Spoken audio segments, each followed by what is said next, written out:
أعوذ بالله من الشيطان الرجيم بسم الله الرحمن الرحيم وقضى ربك ألا تعبدوا إلا إياه وبالوالدين إحسانا إما يبلغن عندك الكبر أحدهما أو كلاهما فلا تقل لهما أف ولا تنهرهما وقل لهما قولا كريما. Shadaqallahul azim. Quran surah Bani Israil ayat 53 atau disebut juga dengan surah Al-Isra. Bapak ibu hadirin hadirat kaum muslimin kaum muslimat jamaah salat fardu maghrib yang dirahmati Allah, yang saya hormati, bersyukur kita kepada Allah Subhanahu wa taala dengan ucapan alhamdulillahirabbil alamin. Tiap detik, tiap menit kita diberi oleh Allah nikmat yang tidak terhitung banyaknya, maka Allah mengatakan nikmat Tuhanmu mana lagi yang kau dustakan?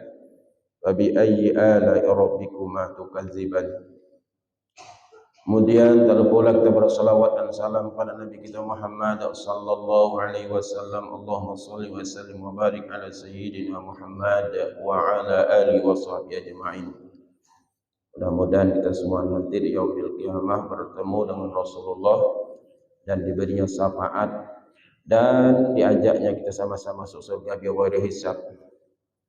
Pada ibu yang saya hormati, Nabi Muhammad sallallahu alaihi wasallam memberikan pelajaran kepada Mu'az bin Jabal. Kata Nabi Muhammad, al-ilmu imamul amali wal amalu tabi'uhu. Mu'az, kata Rasulullah, ilmu itu mendahului amal, imam dari amal, dan amal itu mengikutinya. Jadi kalau beramal mesti berilmu dulu. Kalau tidak berilmu dulu, tentu amal kita nanti bisa keliru, bisa salah, bisa tidak diterima. Kalau ada orang sekonyong-konyong langsung aja ke depan dia azan, kemudian dia tidak pernah belajar azan, yakinlah kita itu banyak salahnya, banyak kelirunya. Beberapa hari yang lalu saya ngisi pengajian maulid, baguslah suaranya ibu tuh ngaji, tapi disayangnya lah kira ilmu tajwid tidak pernah belajar. Bagus suaranya, tapi kalau diikut musabaqah insyaallah dia dapat nomor uncit. Bagus dia baca Bapak. Wa man yurid sawaban dunya nutihi minha, katanya. Wa man yurid sawabal akhirati nutihi minha. Mana salahnya Bapak? Jelas ya. Tak tahu hukum nun mati betul dengan hak dia. Menoreh dengan hebat dia nih. Kalau ikut musabaqah dua cari dah. Berarti hukum 5 aja dia belum paham. Kalau suaranya bagus, yang disayangkan. Jadi hendaknya Quran itu tidak bisa kalau tidak pas tajwidnya, tidak pas panjang pendeknya, tidak enak bunyinya. Lain kalau syair tidak apa-apa. Kalau syair itu kan panjang Muhammad, ya syairnya. Coba baca Quran. Wa ma Muhammadun illa rasul. Wa ma Muhammad. Bagus tak bunyi? Tidak enak Pak. Tak mau dia. Tapi kalau syair boleh, tak apa-apa. Kalau Quran jangan, harus ada. Makanya warattil Qur'ana tartila. Baca Quran itu secara tartil. Jadi ilmu itu memang mendahului daripada amal. Nah, gitu. Tetapi kan sudah menjadi orang pintar, enak orang pintar, merasa ada berilmu nih, mantap sudah nih diri. Ingat, ada nanti sesuatu yang ditemui dalam Al-Quran yang sudah tak masuk lagi nalar kita, tak masuk di akal kita, maka di atas daripada ilmu adalah iman. Itu di atas ilmu itu iman aja lagi. Karena dalam Al-Quran itu banyak kita temui yang menurut akal kita nak jalan nalar kita. Itu iman. Jadi jangan semuanya tidak masuk akal nih. Aku tak percaya nih. Kalau sudah tidak percaya bisa tidak percaya dengan Quran. Kan ada aliran-aliran yang hanya mendahulukan akal semua. Itu berbahaya. Ketemu ayat kullama dakhala 'alaiha Zakaria al-mihrab wajada 'indaha rizqan qala ya Maryam anna laki hadha qalat huwa min 'indillah inna Allah yarzuqu man yasha'u bighairi hisab. Ya, ayat ini kalau kita lihat tidak masuk akal kita. Kullama dakhala 'alaiha Zakaria al-mihrab, setiap kali Nabi Zakaria masuk ke mihrab, tempatnya Siti Maryam, karena kan yang memelihara Siti Maryam itu Nabi Zakaria. Siti Maryam itu tidak ada keluar-keluar, dia tinggal di mihrab itu sebagai pelayan Allah. Hidupnya hanya untuk berubudiyah kepada Allah. Mungkin salah satunya di antara manusia yang macam malaikat tuh ya Siti Maryam. Kerjanya zikir, sholat, ibadah, muji Allah aja. Di dalam mihrabnya itu dibuatkan mihrabnya oleh Nabi Zakaria di bagian Masjid Aqsa itu. Jadi dia tidak keluar-keluar. Cuman setiap Nabi Zakaria masuk ke mihrabnya tuh wajada indaha rizqa, dan ditemui rizki, makanan ada di dalam tuh. Musim rambutan, tidak ada musim rambutan waktu itu. Ada rambutan. Musim kurma, tidak ada musim kurma, ada kurma. Mangga, tidak ada musim, ada mangga. Lalu bertanya Nabi Zakaria, qala ya Maryam, berkatalah Zakaria pada Maryam, anna laki haza, kau dapat dari mana ini nak? Qalat huwa min indillah, dia jawab, dia ini dari Allah, turun dari langit. Masuk akal tak tahu? Ini tidak masuk akal. Inna Allah yarzuqu man yasha'u bighairi hisab. Sesungguhnya Allah memberikan rezeki pada siapa yang Dia mau. Itu tak ada perhitungan, langsung Allah kasih. Nah, kemudian dan tiba-tiba orang yang tidak pernah keluar tadi dalam itu hamil, bunting. Ribut lagi kan? Lalu orang mengatakan, siapa nih ayahnya? Kan? Padahal Allah mau menitipkan seorang bayi laki-laki Nabi Isa lewat Siti Maryam. Sebenarnya tidak pernah ketemu laki-laki. Masuk akal tak? Nah, ini tidak masuk akal. Baru iman nih. Tapi Siti Maryam ini Siti Maryam yang itu, Siti Maryam sekarang.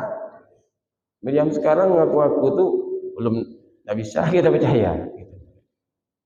Kan luar biasa. Lepas saking malunya dia keluar dari situ. Kemudian dia melahirkan di Bethlehem. Ada yang nyebutnya Baitul Ham. Baitul Ham, bait rumah, ham daging, Baitul Ham, tempat menjual daging. Di situ dekat tempat di Baitul Ham itu melahirkan Nabi Siti Maryam. Orang sudah mencibir semuanya. Dia puasa, dia diam saja, tidak bercakap dia. Sampai nanti bayinya yang ngomong, jangan tuduh ibuku macam-macam, ibuku suci, aku seorang nabi lahir lewat rahimnya, baru orang cengang. Kemudian setelah lahirnya lapar, haus, ya Allah, lapar, haus, ya Allah. Kata Allah, tuh goyang pokok kurma di tempat engkau bersandar. Mana kuat aku ya Allah menggoyang pohon kurma ini ya Allah. Aku juga baru melahirkan, dan kau lemah, dosa digoyang, tadi dipukul gini aja, pak pohon. Apa jatuhan buah di atas, itu dia makannya. Pohon kurma itu seumur hidup tidak pernah berbuah. Waktu itu berbuah, masuk akal dah tuh. Jadi banyak yang tak masuk akal. Nah, itu hanya iman. Ada orang yang hidupnya semuanya main nalar semua, akal semua. Oh, tidak bisa. Lewat kuburannya suruh Nabi berkirim salam dengan orang jenazahnya di kuburan. Aisyah, kalau lewat kuburan jangan diam saja, kata Rasul, ucapkan salam. Siti Aisyah sami'na wa ata'na, dia ucapkan salam. Cuma orang sekarang, kau tidak aja katanya, tidak masuk akal nih, masa ucap salam ke kuburan. Nah, kan pada Nabi nyuruh begitu. Juga misalnya Nabi Musa ketika berada di tepi Laut Merah, di belakang musuh yang ngejar, Fir'aun, Raja Fir'aun ngejar dengan bala tentaranya membunuh Nabi Musa. Nabi Musa berada sudah di tepi laut. Kata Nabi Musa, ya Allah, tolong ya Allah, turunkan malaikat dari langit, bunuh mereka itu semua. Allah tak turunkan malaikat. Yang Allah perintahkan, pukulkan tongkatmu ke air. Kata Nabi Musa, apaan ini? Kok tongkat suruh pukulkan ke air? Menurut kita, apaan ini? Tidak masuk akal nih kan? Tetapi karena sami'na wa ata'na, ya Allah, ini perintah, pukulkan tongkat. Langsung jadi jalan tol nyeberang. Bersisih air semuanya. Itu jalan tol itu entah di mana sekarang enggak ada. Bagus jalan tolnya, tahan. Kemudian, ini dia jalan. Pergilah Nabi Musa nyeberang. Kata Fir'aun dengan tentara, ini ada jalan nih, bisa kita kejar. Kita kejar. Tak tahu pancingan Allah. Lah Nabi Musa sampai ke sana, Fir'aun di tengah, Allah satukan air bertaut kembali. Kelepak-kelepak. Maka kata Allah, tidak perlu wahai Musa aku turunkan malaikat nak bunuh Fir'aun itu. Dengan airnya mati dia tuh. Artinya mengaku-ngaku raja, mengaku Tuhan. Ana rabbukumul a'la. Lihat kau sendiri. Kata Allah. Dengan airnya mati dia, ngaku Tuhan tuh. Wa iz faraqna bikumul bahra fa anjaynakum wa awraqna ala fir'auna wa antum tanzurun. Ingatlah ketika Allah menyelamatkan, membagi air laut dua bagian, dan Allah selamatkan Musa, dan Allah tenggelamkan Fir'aun, wa antum tanzurun, kau waktu sedang melihatnya kan, nyata melihat. Jadi yang mengaku raja aja karena air aja mati, ngaku raja aja. Mari mas hormati, ini saya sampaikan ini kenapa? Karena banyak sekarang orang berpikir melalui nalar, melalui akal. Padahal akal itu juga makhluk. Kadang-kadang tak mampu juga memikirkan sesuatu yang aneh dan ajaib tersebut. Gitu. Baik, mas hormati, kajian kita tadi akhlak seorang anak kepada kedua bapak. Ayat yang saya bacakan tadi. Karena hari-hari sekarang kalau kita nonton TV itu bermacam-macam tuh anak tak ada orang tua, ya kan? Kadang-kadang dijewer guru sikit aja, diadukannya sian guru. Karena guru orang tuanya juga, gara-gara dia tidak sholat, dihukum dikit, kena lah dia. Kasihan. Seharusnya terima kasih Pak Guru, anakku tak sholat ya. Iya kau hukum, terima kasih lah Pak Guru. Begitulah orang tua tuh hendaknya. Ya anakku memang payah sholatnya Pak Guru, hukumlah dia. Cuman jangan main pukul habis-habisan aja. Kalau hukum-hukumnya entah menghafal-hafal ayat kah apakah silakan. Jadi banyak sekali nampaknya kejadian-kejadian seperti itu. Ini juga karena mungkin anak tadi ada bersalah pada orang tua dan orang tua juga tidak sabar. Di dalam ayat tadi, wa qadara rabbuka alla ta'budu, dan Tuhanmu menetapkan, Tuhanmu memutuskan bahwa jangan kamu sembah selain daripada Dia, selain pada Allah. Wa bil walidaini ihsana, dan kepada kedua bapakmu berbuat baiklah engkau.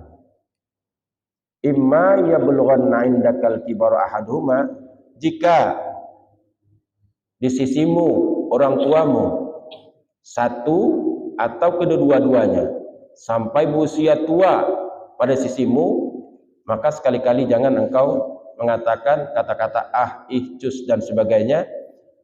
Wala tanharhuma, jangan kamu pula menghardiknya.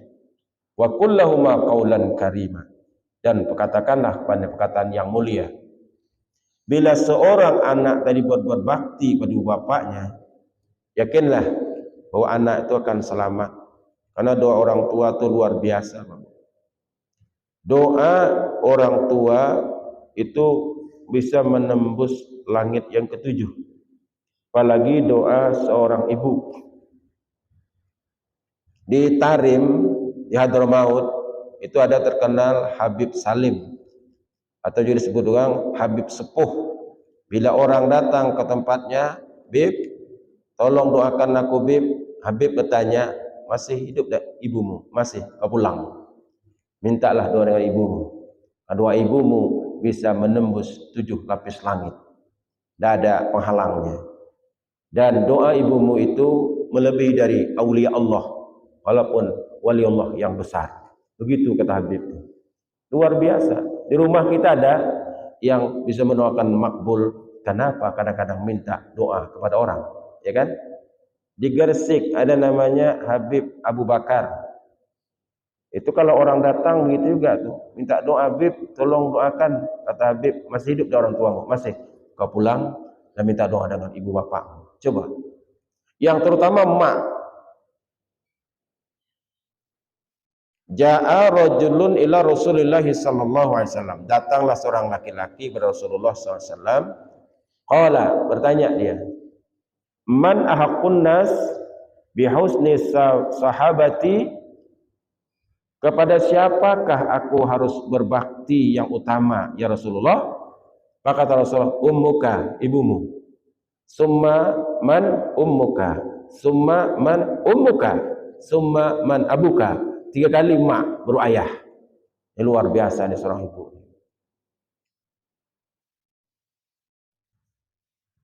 Nabi Musa alaihissalam, Nabi yang diberi oleh Allah kebebasan untuk berbicara dengan Allah kapan saja. Nabi Musa, tempat dia berbicara di Bukit Tursina, atau disebut dengan Bukit Sinai. Dan dia naik ke Bukit Tursina, dia ngobrol lah dengan Allah. Suatu ketika bertanyalah Nabi Musa alaihissalam, ya Allah, man huwa sadiqi fil jannah? Siapa dia temanku di surga? Ya Allah. Kata Allah, Bisuki, di pasar tuh, Jizzarun, ada tukang daging, penjual daging, atau kawanmu di surga. Itu ya Allah, orangnya begini. Kau lihatlah sana. Teman-teman juga, hai Musa, kenapa temanku tak imam masjid lah? Kenapa temanku tidak orang yang Habib? Ngapa kok orang yang jual daging di pasar? Apa hebatnya orang jual daging? Maka mulailah Nabi Musa menelitinya setelah diberitahu Allah. Pergilah dia ke pasar, dia lihat, dia temui, betul ada seorang penjual daging. Itu dia cirinya begini kata Allah. Inilah orang. Nabi Musa sengaja dengan menampakkan wajah seperti menyamarlah. Anak muda, sudah lama jual daging di sini? Sudah, Tuan. Kira-kira jam berapa kau pulang ke rumah? Ya setelah habis jual daging saya pulang. Boleh anak muda saya ikut ke rumah? Kata Nabi Musa. Boleh Tuan, tak apa-apa.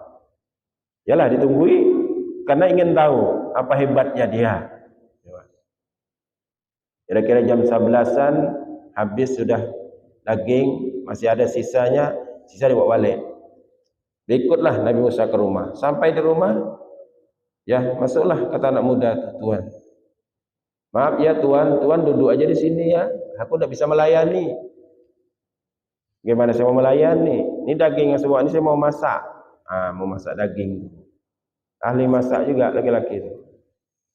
Untuk apa masak daging tadi? Untuk mengasih makan mamaknya di kamar yang sudah tua betul. Jadi kalau mau berdiri tegakkan, makan disuapi. Luar biasa anak muda ini kan. Tolong tuan sini aja lah ya, duduk sendirian. Karena saya mau masak. Kata Nabi Musa, karena aku ingin tahu, kutunggui apa hebatnya dia ini. Oh, mau tahu kan? Tungguin terus. Selesai dia masak, dululah tuannya, saya ini mau ngasih makan ibuku. Kenapa dia? Dia sakit, udah tua. Kata Nabi Musa, gimana kalau aku lihat? Nantilah dulu. Setelah aku kasih makan, aku bersihkan, apa diurus ya mak ya tadi. Nah, barulah datang situ. Udah kenyang, baring dia. Nabi Musa pun melihat, oh ini ibumu ya, iya, udah tua betul ya. Saya lepas kasih makan tuh keluarlah doa ibunya tuh di mulutnya tuh, tuh anaknya tadi. Apa doa ibunya tadi? Allahumma ibni haza jalisan Musa fil jannah. Allahumma jal ibni haza jalisan Musa fil jannah.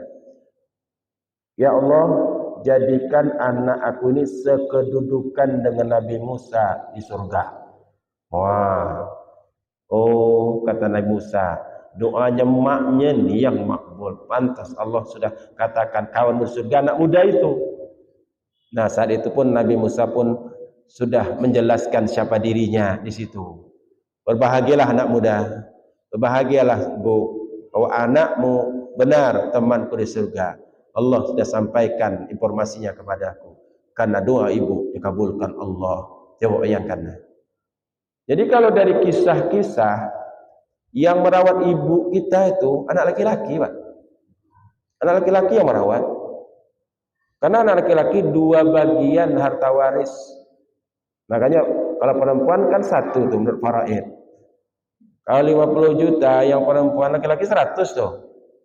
Nah kan, begitu bagiannya. Tapi nanti orang tua yang perempuan laki-laki yang jaga. Cuma kalau dia sakit, kadang-kadang ibu kita ini tak mau dia yang laki-laki menjaganya. Malu membawa dia pipis, apa malu dia laki-laki.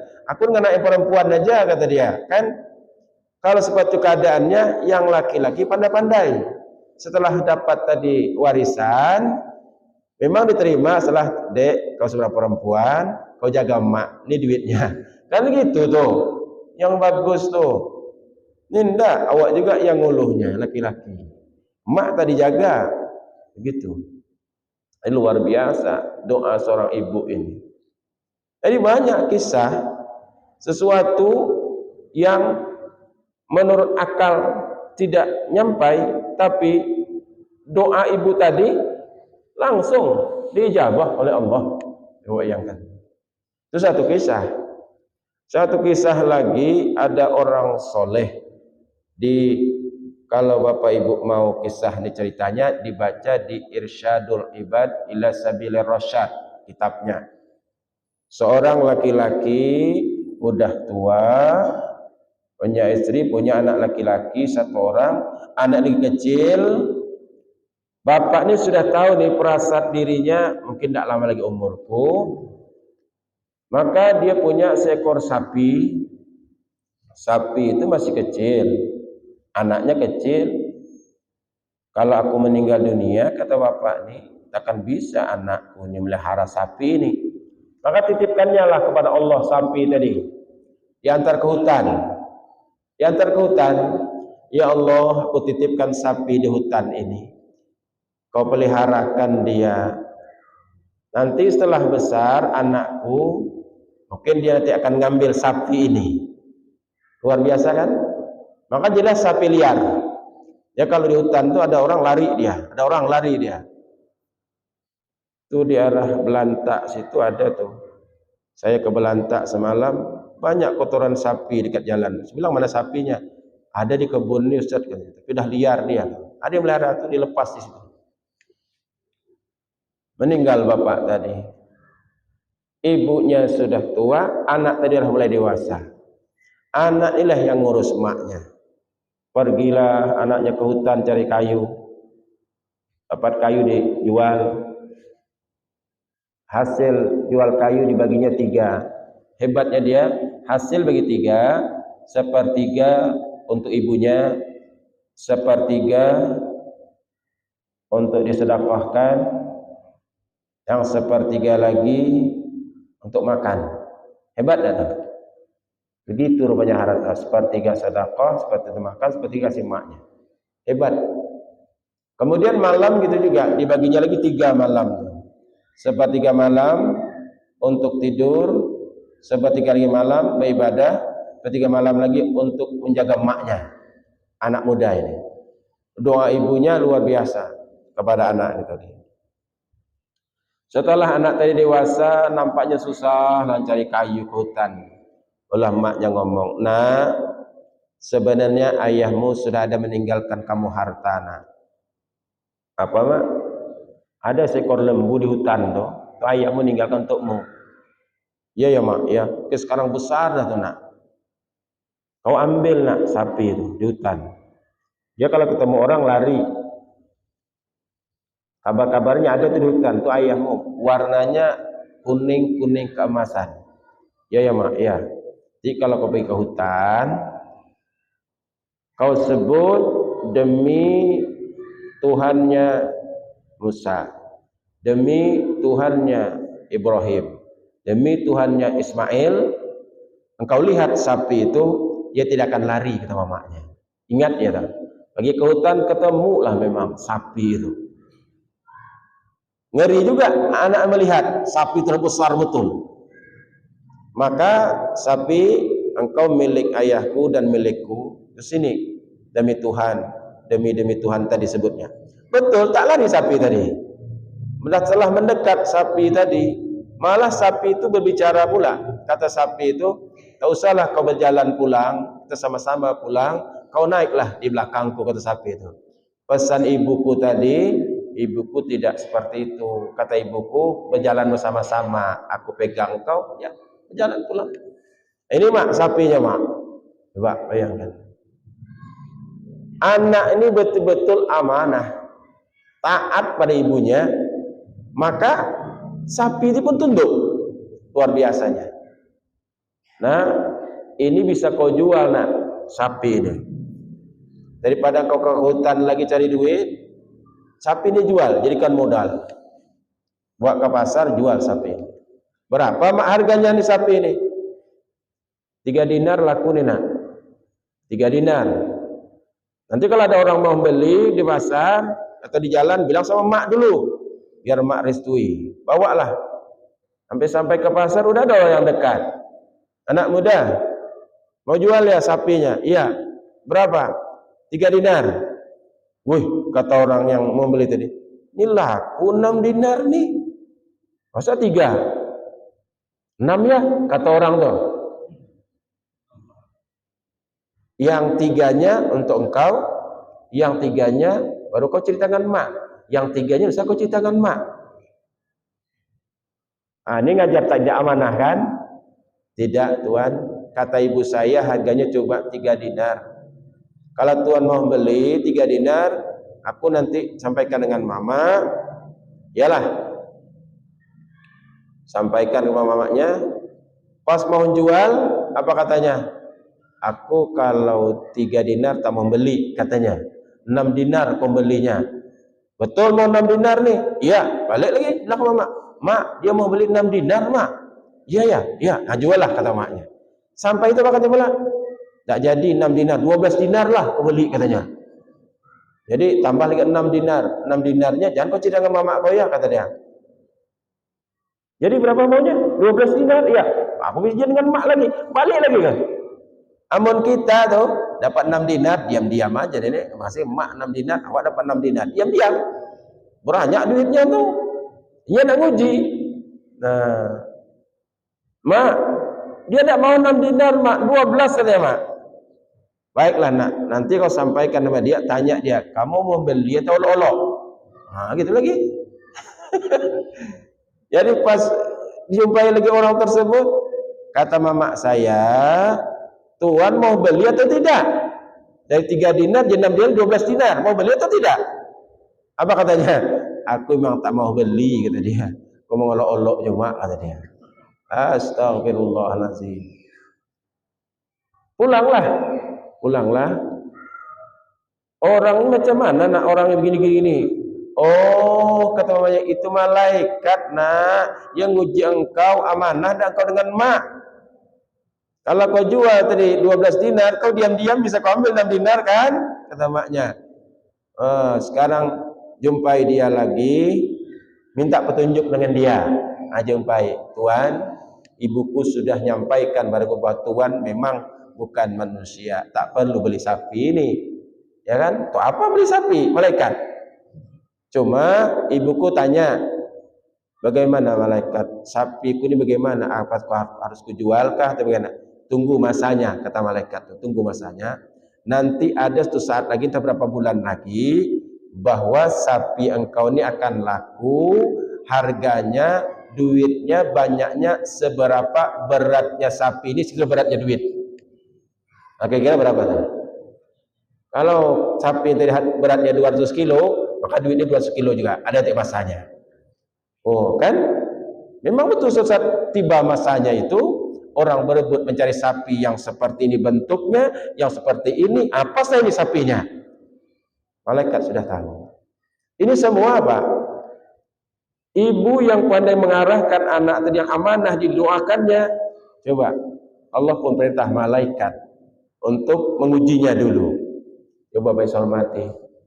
Jangan jadi itu kepada saya, aja kepada saya. Mungkin saya jual tuh. Ini mak di 6 dinar mak. Awak 6 dinar simpan. Mak dibohongi. Ya. Anak-anak sekarang suka bohongi mak tuh. Dibohonginya maknya. Ada tagihan mak di sekolah kata dia. Tagihan apa nak? Ini. Rupanya nak beli pulsa aja dia. Mana ada tagihan di sekolahan? Hati-hati Pak Bu. Kami guru ini tahu nih. Anak telepon, Pak, udah ada dikirim duit untuk sekolah ini. Sudah Pak Ustaz. Tanya anaknya, kata ayah kau sudah ada. Pak, terpakai. Nah kan, banyak bohongi maknya. Cuma saya mati, orang yang taat kepada ibunya, ikut petunjuk ibu, insya Allah selamat. Ada true story, pernah juga saya ceritakan di sini mungkin sudah. Kalau diulang-ulang true story ini enak ya, cerita nyata ini. Si A, si B tinggal di Jawa Timur, sama pintarnya nih. Kadang si A dapat juara, kadang si B dapat juara. Gantian nih di sekolah SLTA. Setelah tamat, kedua-duanya ingin menyambung sekolah ke UI, Universitas Indonesia. Cuman sayangnya dua anak tadi itu, yang satu ibunya mantap motivasinya kepada anak, tapi ibu satu ini motivasinya lemah. Yang kata yang mama si A ini, kata mamanya, nah kau tahu kan mak kerja di mana? Mak kan kerja di rumah orang nih, cuci-cuci pakaian orang nih. Lihat tangan maknya, sudah banyak, dah tipis kulitnya dah, mencari duit. Masih juga miskin nak. Ayahmu lihat kerja di sawah nak, bukan sawah sendiri pula tuh, sawah orang. Bagi pula hasilnya. Dah sanggup kami nak, kalau nak nyolahkan kau ke UI nak, Universitas Indonesia atau Jakarta nak. Cuma nak, kata maknya, mau ndak engkau bila nanti berangkat ke sana begini-gini, kata mamanya kan, aku restui kau berangkat nak. Mama miskin nak, ayah miskin nak, tapi Tuhan Allah kaya nak. Kau dengar restu emak, restu ayah, berangkat nak. Sampai kau di Jakarta nih, carilah nak rumah yang di sudut-sudut nak. Ya, memburuk-buruk lah, berarti dapat menaung. Bagilah kau lamar sana. Masuk sekolah itu memang diutus dari sekolahan itu langsung diterima gitu. Jalurnya sudah jalur pas gitu kan, cuman duit aja lagi. Kan ada tuh, bila orang pintar langsung terima. Jadi sampai Jakarta betul lah diikuti petunjuk emaknya tadi. Cuma malam nanti nak kau carilah rumah-rumah orang yang anaknya ingin belajar, engkau pergilah ke rumah-rumahnya tuh. Kalau aku ajari anak ibu berapa per bulan, namanya peripat kan? Peripat. Peripat tuh banyak Pak duitnya. Saya mengalami itu. Pekanbaru dulu. Saya kuliah pertama memang sengsara kuliah, saya ikut kerja bangunan. Tapi dah berikutnya dapatlah ngajar-ngajar ngaji ke rumah. Enak memang. Ada anak orang 5 orang di rumah tuh ajari ngaji, bisa ngaji semuanya. Ayahnya bilang, syukurlah anak-anakku sudah bisa mengaji. Saya dah berapa pandai kata bapak tuh kan. Itu yang dikasihnya itu sama dengan kiriman orang. Sama dengan kiriman orang yang kuliah yang dikasih bapak itu pada saya. Ya kan? Beginilah anak ini tadi, dia sekolah terus sekolah, tetap dia pintar. Doa maknya terus mendoakannya. Akhirnya profesor anak itu. Nah, sementara kawannya si B tadi, karena miskin orang tuanya motivasinya lemah. Kata ibunya, kau nak kesian dengan mak ya nak? Tengok aku lihat mak sudah mulai begini kerepotnya kerja. Ayahmu di sawah, tengok tolong aja lah ayahmu lagi kerja, tidak usah kau melanjutkan sekolah lagi menyusahkan kami. Kan lemah motivasinya. Akhirnya tidak jadi dia. Pintar dia. Saya juga masih ingat kawan-kawan di SD saya dulu tuh, yang kalau sekolah terpintar luar biasa, juara satu, cuma tak bisa menyambung. Sekarang saya nggak ketemu, gitu. Awak tak pintar-pintar amat, tak bisa menyambung, gitu aja.